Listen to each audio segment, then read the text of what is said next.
एक राजा बड़े धर्मात्मा और दयालु थे, किंतु उनसे भूल से कोई एक पाप हो गया था।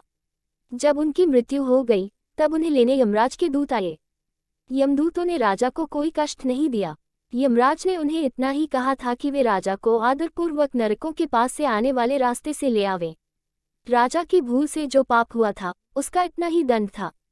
यमराज के दूत राजा को लेकर जब नरकों के पास पहुंचे तो नरक में पड़े प्राणियों के चीखने, चिल्लाने, रोने का शब्द सुनकर राजा का हृदय घबरा उठा।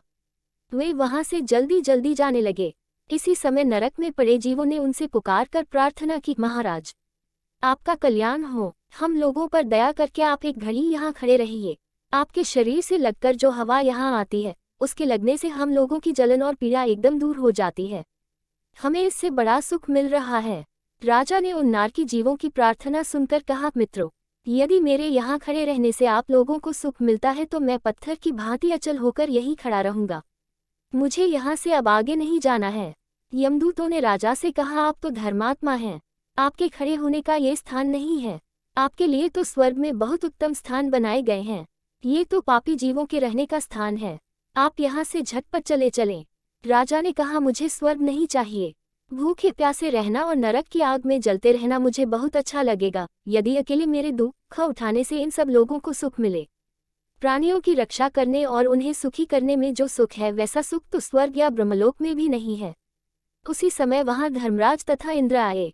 धर्मराज ने कहा, राजन, मैं आपको स्वर्ग ले जाने के लिए आया हूँ, अब आप चलें। राजा ने कहा, जब तक ये नरक में पड़े जीव इस कष्ट से नहीं छूटेंगे, मैं यहाँ से कहीं नहीं जाऊंगा। धर्मराज बोले, ये सब पापी जीव हैं, इन्होंने कोई पुण्य नहीं किया है, ये नरकमे से कैसे छूट सकते हैं। राजा ने कहा, मैं अपना सब पुण्य इन लोगों को दान कर रहा हूँ, आप इन लोगों को स्वर्ग ले जाएं, इनके बदले मैं अकेले नरक में रहूंगा। राजा की बात सुनकर देवराज इंद्र ने कहा, आपके पुण्य को पाकर नरक के प्राणी दुखों से छूट गए हैं। देखिए, ये लोग अब स्वर्ग जा रहे हैं, अब आप भी स्वर्ग चलिए। राजा ने कहा, मैंने तो अपना सब पुण्य दान कर दिया, अब आप मुझे स्वर्ग में चलने को क्यों कहते हैं।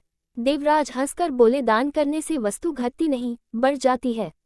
आपने इतने पुण्यों का दान किया, ये दान उन सबसे बड़ा पुण्य हो गया। अब आप हमारे साथ पधारें। दुखी प्राणियों पर दया करने से ये नरेश अनंत काल तक स्वर्ग का सुख भोगते रहे। और धन के साथ साथ सबसे बड़ा पुण्य है किसी की आत्मा को हमारी वजह से तकलीफ न हो। राधे राधे।